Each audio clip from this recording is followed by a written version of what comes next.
Welcome. You're with the Nasty Pastor, and I'm back with another read from out of the Fall of America. You know, I will say he was a great man. You know, the author was a great man. You know what I mean? The minister, Elijah Muhammad. You know, I could say that this was a tool used against the black community, but there are some that have gained a successful life out of Islam. You got what I'm saying? Are very disciplined, very knowledgeable, very helpful. You know what I mean, to anyone. You got what I'm saying? Blacks, whites, Asians, you know, whoever. Very helpful. You got what I'm saying? So I would never take away the things this man went on to improve in the black community. You got what I'm saying? And I have to give my just to the man. I can't down him because there are things that I know that was fueled. You hear me? Fueled. F-U-E-L-D. Fueled in the black community to keep racism alive and to keep corruption, to keep turmoil, to keep a struggle between the whites and the blacks, you know, in America. You feel what I'm saying? So I say this, you know what I mean? We're in the ages, the times of Satan. So get your popcorn. You feel what I'm saying? Get your popcorn. Get your 3D glasses. Yeah, get you some popcorn, some 3D glasses, and let's prepare for this. You got what I'm saying? 1,000 years. This does not end till 3,000. You got what I'm saying? You got to 2009. You got to 2099. 2099. To understand at any day the devil can just take over and we will fall victim to everything that the devil is going to be allowed to do to us. You understand what I'm saying? To do to us. And I say this. I say this to you. You know what I mean? Wouldn't that be Jesus' greatest revenge? Wouldn't it be? Come on, think about it. Would that not be Jesus' greatest revenge for a world of brothers and sisters that denied that man that died on the cross for you? Would it not? Would it not be the greatest revenge of all? It would be mine. You got what I'm saying? I love not touching you and being able to kill you. You understand what I'm saying? I love that. That's how you keep yourself clean. You know what I mean? But look, you with the Nasty Pastor. This is a reading of the Fall of America. You got what I'm saying? We're in chapter 14. And chapter 14 title is Every Nation Has a Turn.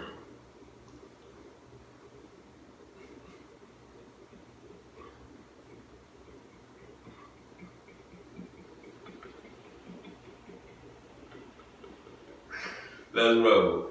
The same goes for the preachers of today. As you can see, they preach for a reward from both white and black. I have tried them for many years. They are as their fathers were. They desire the exaltation of the white man. They want him to give them better positions, and they will offer to cut off the heads of their black brothers if it will please master. You get that? Do you get that? Although I live in a neighborhood with white neighbors, I do so for the purpose of proving that I can live in their neighborhood just as cleanly and noiseless as they do. White people do not like you to come into their neighborhood jumping on them and licking them in the mouth like a puppy.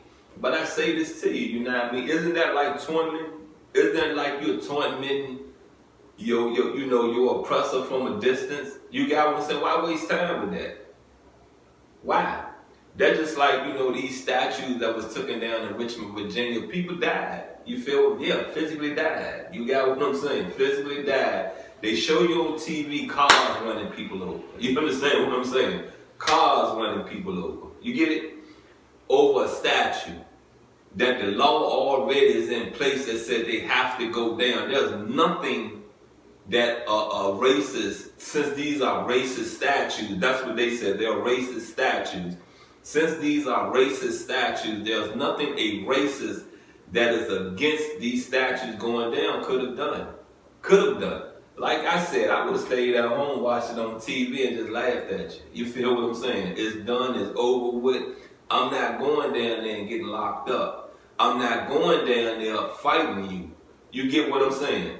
Because he's somewhere down the line, that racist at home saying, yeah, our statue's gone, but look at you, you down in jail with a charge. So to them, they got even. Once again, they're even. Because wasn't the Ku Klux Klan major agenda was to eliminate the black community? Was to assassinate the black community? Okay, assassination can come physically, mentally, and publicly. Socially. You feel what I'm saying? You get it. Do you get it now? You down in prison. Let's say you caught a felony. You are an active voting person. You can't even really vote no more. You got to go through some things to get your voting rights back. If you a felony, you may not, how to put this, you may not be able to get you a job. You may lose your job behind that fight, behind putting your hands on that person. And if you broke blood, come on now, that's malicious wounding. That carried time. You get it? So was it worth it? Was it really worth it? Let's get back in this reading. They do not want their friends to think that they are taking you for an equal. He will talk to you as a friend when he is not in the presence of members of his society. They do not like you coming into the block beating your wife or girl friend and drinking in front of their houses. No decent and intelligent person likes this, whether he is white or snow or black as the ace of spades. You get it? Because see, that's what I was getting ready to get into. The black community don't even like that. You got what I'm saying? You have some people in the black community go get some popcorn and sit down and watch it go down. And you have some that's going to get on the phone and call the police. You have some that don't like it, but they're not going to call the police because of the people that's publicizing these actions, and that woman may not stand up for herself. That woman might like it, to be honest with you. There are women that like it. There are women just don't want to get their male friend, their husband, or whoever locked up, so they just take it. You got what I'm saying? So don't think that the black community don't care for one another. We care for one another, but what have we showed each other? Right? We can't say nothing to your child. I'm a teacher at school, so I'm supposed to let your child just do anything. Your child's supposed to tell me what to do, what the class lesson is, right? Because you not me, you're supposed to tell me, right? Right? No, I'm the teacher. Your child is to come in my classroom and respect me.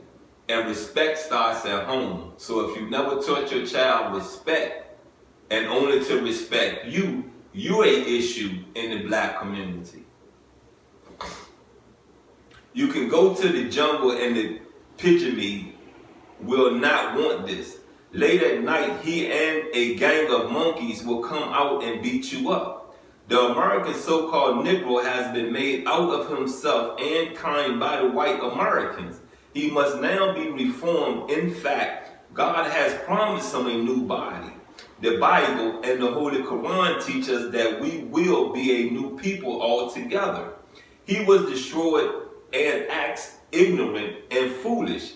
He is not aware of his ignorant actions because he has become a part of ignorance. That's my whole thing right there. That's my whole thing. There are people out here so ignorant, you may not see what you've done. You get what I'm saying? You may not see your role in this. You just may not. You may not see your role in this because you've been so ignorant for so long that when you look at what I have to say, and when you look at what people a little bit more intelligent me have to say, we're the ignorant ones. You get what I'm saying? We ignorant. You know, there are people that don't understand why I don't want to be called nigger. Because see, they love that slang.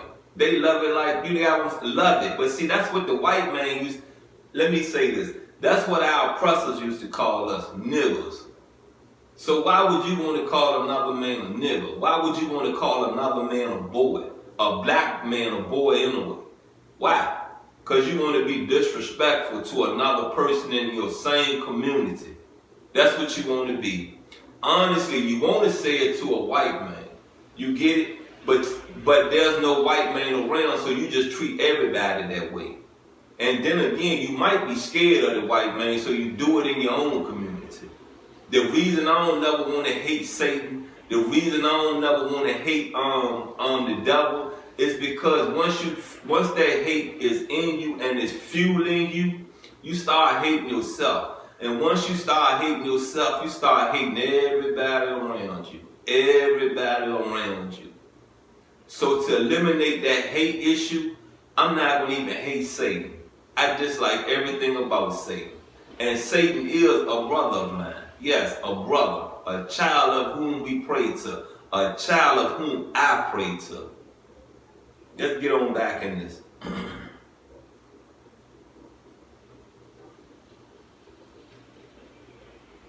The American so-called Negro has been made out of himself and kind by the white Americans. He must now be reformed. In fact, God has promised him a new body. The Bible and the Holy Quran teaches us that we will be a new people altogether. Excuse me. He was destroyed and acts ignorant and foolish. He is not aware of his ignorant actions because he has become a part of ignorance. Now the end of the term which we set for the white man has come. The average so-called Negro, the lost found member of the black nation, does not know that this is the end of the world of the white man. His rule over the black nation. He will not listen to one of his own kind who tells our teachers or teaches him of the time and doom of the world that we have known, white man's world. They offer high positions and money to the so-called Negro intellectual politicians who will work against the good of the black American people. They will accept such gratuity, for they have been deprived of love for self and kind. You get it? When you hate yourself, you don't love yourself, right? Right? All right, let's roll on. What so they care about the millions who are sprawled in the mud of civilization? They are content as long as they eat the buttered biscuits and the fried chicken as their slave fathers did. You would not think that they would hire themselves out to be stool pigeons, white man's bootlickers, and Uncle Toms in these modern times of advanced education. But they are doing just that. You can't tell me ain't a whole lot of bootlickers in the black community. Come on now, because I done seen a lot of them. I done called some of them bootlickers. Straight up, yeah, you're a bootlicker. You get what I'm saying? I know what you is. I know you a nigga boot. I know why you're sitting in my face to try to fill me out, to try to destroy anything that I'm trying to build up. Go and get out my face. You feel what I'm saying? I had to explain to a man at this church that I volunteered, that when I used to, when I was working, there are people I work with. You got what I'm saying? And I used to tell them, go on, sit down. Because they already know they ain't came to work. They ain't come to work. They didn't come to work to work. They came to work to BS. You got what I'm saying? I go to work. You get it? I go to work because if I'm on a job for 8 hours, 12 hours in my day and I don't have nothing to do, man, I used to be out back smoking weed. You got what I'm saying? I'm going to tell you like this, and you might not going to like this. You got what I'm saying? No, I'm gonna leave it on out. I ain't gonna even tell you about that one. Cause you probably say, God, oh my, this man really something. This man really something. Yeah, I done masturbated at work before, to be honest with you. And my wife sitting at home, my wife at home in the bed. You got it? You understand? I'm gonna go off and do something else. You feel me? You get me now? I go to work. I don't go to get it, to sit around and lounge on a job. You feel what I'm saying? A bunch of time is the devil's playground for me. I'm gonna venture off and do some stuff I don't want to do. You get what I'm saying? Some stuff I don't supposed to do on the job. I supposed to wait till I'm off work to do those things, right? Right? Okay, I rest my case. What I'm trying to say to you in a nutshell is this right here. You got it. Let's pull this community up. Let's build this community up. Let's figure out where we have made some mistakes, and let's stop pointing the finger at Bobby, Joe, Ricky, whoever. The information we have received over the decades are wrong, are totally wrong. You get it? It hasn't done nothing but divided the black community. You feel me? The only race that I see that we are in out here who can sniff, shoot, smoke the most drugs. That's all that I've seen. That's all that I've seen. Don't nobody want a Cadillac no more. Don't nobody even want a woman that ain't on drugs no more. Everybody looking for that woman on drugs. Why? Why are we doing this to the mother of our civilization, the mother of our culture? Why? Why aren't you out here teaching this woman that's bad for you? Look at what you get ready to bring out your body and produce into our world. Why aren't we? Why are we not? Anyway, you've been with the nasty pastor. This has been another read from the Fall of America. I love you, and I'm out.